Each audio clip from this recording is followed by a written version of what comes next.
Now, sports with Garrett Brown. Well, Colorado Mesa Maverick football will be back at Stoker before we know it. With CMU's schedule officially out, the Mavs now have a daunting start to the season ahead of them. So we brought in a member of the 2010 CMU All-Decade team to help break down what the Mavs are up against early on. All right, here with one of the best to lace them up in Maverick colors in the past couple of years, Antonio Clark, and we're here to break down the schedule. I got it in hand right here for this upcoming Mav football season. Antonio, when these schedules come out, do you just immediately kind of circle a couple teams maybe you're not too fond of? What's your first move when you get these?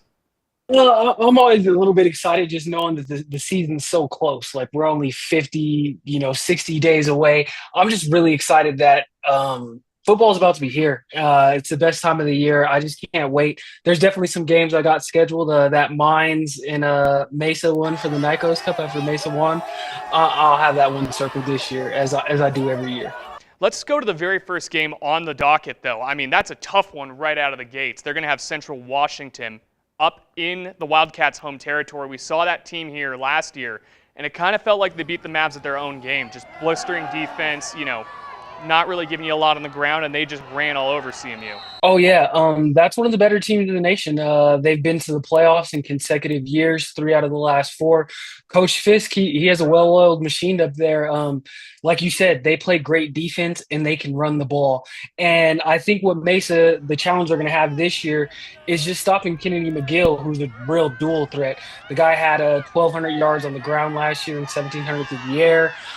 Central Washington, they do lose a lot of pieces, though, like Tanner Volk, former Cliff Harris Award winner on the back end, one of the better defensive players in the nation. He's gone. Tyler Flanagan and Darius Gaines, who both had good rushing games against CMU, they'll be gone too. So Central Washington has a lot to replace, but that is a program that's, like I said, been in the playoffs for consecutive years. So you imagine they probably got some talent waiting in the wings. That's going to be a rocking environment too for the home opener up in Ellensburg. So the Mavs got their work cut out for them with that one. And then it doesn't get much easier from there. They're back home for the home opener against Eastern New Mexico, and then they start conference play. And basically as tough of a draw as you can get, the defending RMAC champs CSU Pueblo. Now, they are going to be in Junction, but still, I don't think that's the first team Coach K and co would like to see rolling into Stoker Stadium. It's going to be a litmus test. It's going to let you know, are you really ready to compete for the RMAC title or not? You're going to know early in the season, and you're going to know what you need. That game's going to be a lot. That's a huge game, and it is every year. Mesa hasn't beaten CSU Pueblo since 2016, so it's a big, long losing streak. Pueblo, I'm not going to lie, they look like they've kind of just reloaded. They're returning a lot of the guys that they've had. They lose a big guy in their back end as well as Central Washington and Daniel Bone.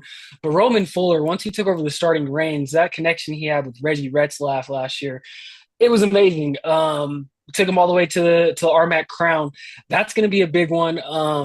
And like you said, it's going to be rough just coming right out of non-conference play into that. I don't envy him. But then again, if they win that game, the momentum that it could have for the rest of the season could be amazing.